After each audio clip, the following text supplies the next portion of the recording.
dan juri yang saya hormati, perkenalkan, saya Freya Azalia Anindi.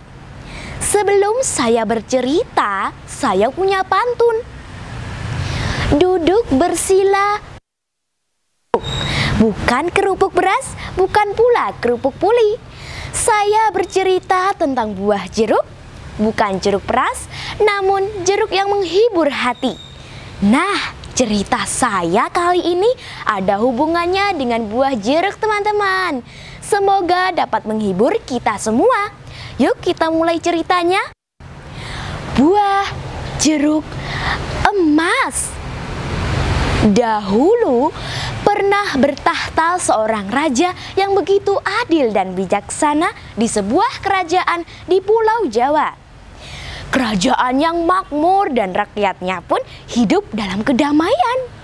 Hasil bumi melimpah sehingga tidak heran bila tak satu pun rakyat yang kekurangan pangan. Mereka bekerja keras di ladang sehingga saat panen tiba selalu bisa menyisihkan sedikit hasil panen untuk dikirimkan ke istana. Raja menerimanya dengan penuh sukacita. Padi itu pun lalu disimpan di lumbung istana sebagai cadangan bila masa paceklik tiba. Sungguh arif raja memimpin rakyatnya. Pada suatu hari, terlihat sang raja memanggil salah satu pengawalnya. Hamba menghadap Paduka, titah Paduka akan hamba laksanakan. Kemarilah pengawal, ada yang ingin aku sampaikan. Raja menceritakan maksudnya memanggil pengawal. Dengan seksama, pengawal itu mendengarkan cerita sang raja. Tadi malam aku bermimpi dan sepertinya aku mendapatkan sebuah bisikan. Wabah penyakit akan melanda seluruh negeri. Di dalam mimpiku aku mendapatkan wangsit bahwa buah jeruk emas yang dapat menyelamatkan rakyatku. Aku harus segera bertindak agar rakyatku selamat. Tanpa menunggu waktu lama, raja memerintahkan para pengawal agar membuat sayembara mendapatkan buah jeruk emas sebagai penolak bala. Dan tentu saja akan ada hadiah besar bagi yang berhasil menemukannya. Rakyat di seluruh penjuru kerajaan menjadi heboh dengan sayembara raja. Lekmen, sini yo, tak kasih informasi, sini cepet. Apakah kamu sudah mendengar sayembara dari kerajaan? Kita ikut saja yuk, siapa tahu kita yang jadi pemenangnya. Kan lumayan hadiahnya. Oh alah Wanto, gak mau kemana kita mencari buah jeruk emas itu? Bentuknya seperti apa? Aku belum tahu. Apa seperti buah jeruk biasa itu yo? Bulat, kuning, segini. Terus kita mau cari di mana? Kita itu mending kerja nyambut gawe. Wes cukup. Wes lah, tidak usah aneh-aneh. Aku mau ke ladang saja. Wah, diajak ikut sayembara kok malah ndak mau, men. Di saat sebagian rakyat masih kebingungan, adalah Pak Sikir yang mengaku memiliki kesaktian dan mampu mendapatkan buah jeruk emas itu. Pak Sikir pun menghadap sang raja. Selamat pagi Paduka, hamba Pak Sikir. Hamba sanggup mencarikan buah jeruk emas dan segera akan hamba bawa ke istana. Percayalah Paduka. Setelah mendapatkan restu, Pak Sikir pun pergi untuk mencari buah jeruk emas. Karena kesaktiannya, tanpa waktu lama Pak Sikir berhasil untuk mendapatkan buah jeruk emas itu. Lah, kui buah jeruk emas permintaan sang raja. Aku harus segera mengambilnya. Buah ini pun dia masukkan ke dalam bakul besar yang dia bawa. Sungguh senang hati Pak Sikir. Kini pikirannya dipenuhi dengan bayangan hadiah-hadiah besar dari sang raja. Namun, di tengah perjalanan menuju istana, Pak Sikir bertemu dengan seorang tua renta. Lalu bertanyalah dia, "Anak muda, apa itu yang kamu bawa? Kamu terlihat sangat gembira membawanya." "Apa, kek? Oh, ini hanyalah pasir, kek, bukan barang berharga." "Masa pasir? Tenangnya." "Iya, kek, ini hanyalah pasir yang kubawa."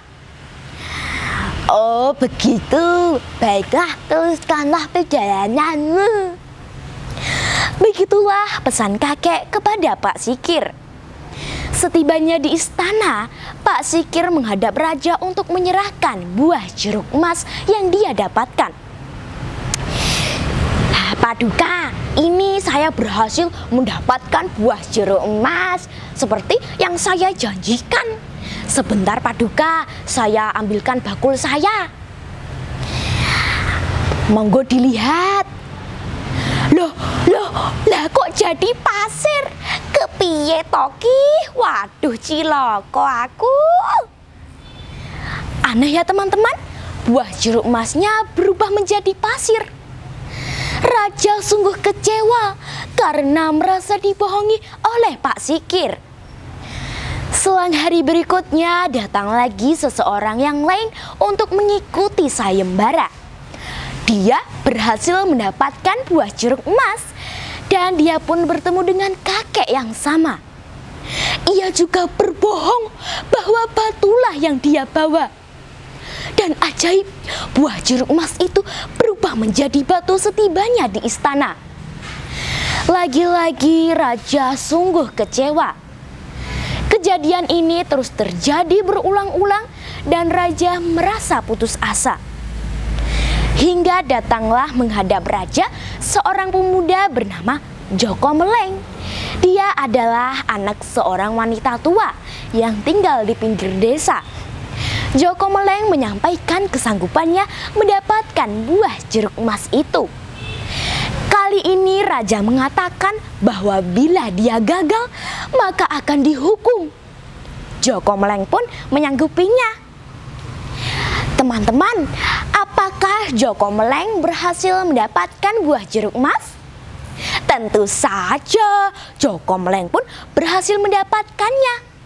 Dan dia pun bertemu kakek yang sama. "Anak muda, apa itu yang kamu bawa? Sepertinya sangat berharga." "Benar, kek, ini adalah buah jeruk emas permintaan sang raja. Aku harus membawa jeruk emas ini ke istana karena ini sebagai tolak bala penyakit yang akan menyerang kerajaan kami." Kakek itu pun tersenyum mendengar jawaban Joko Meleng. Ternyata Joko Meleng seorang yang jujur ya teman-teman. Setibanya di istana, segera Joko Meleng membuka keranjangnya dan menyerahkan buah jeruk emas. Sungguh gembira sang raja dan seluruh penghuni istana. Raja menepati janjinya dengan memberikan hadiah untuk Joko Meleng. Kira-kira apa ya hadiahnya? Emas atau rumah?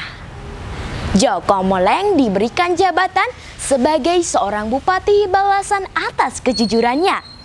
Wah, hebat ya! Kejujuran Joko Meleng pun tersebar ke seluruh pelosok desa.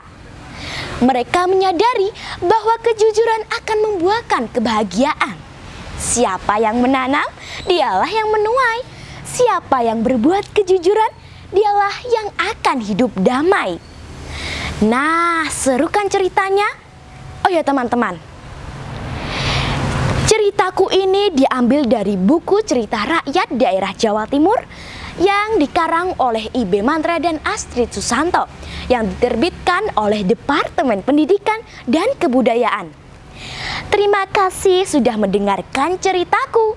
Salam literasi, sampai jumpa.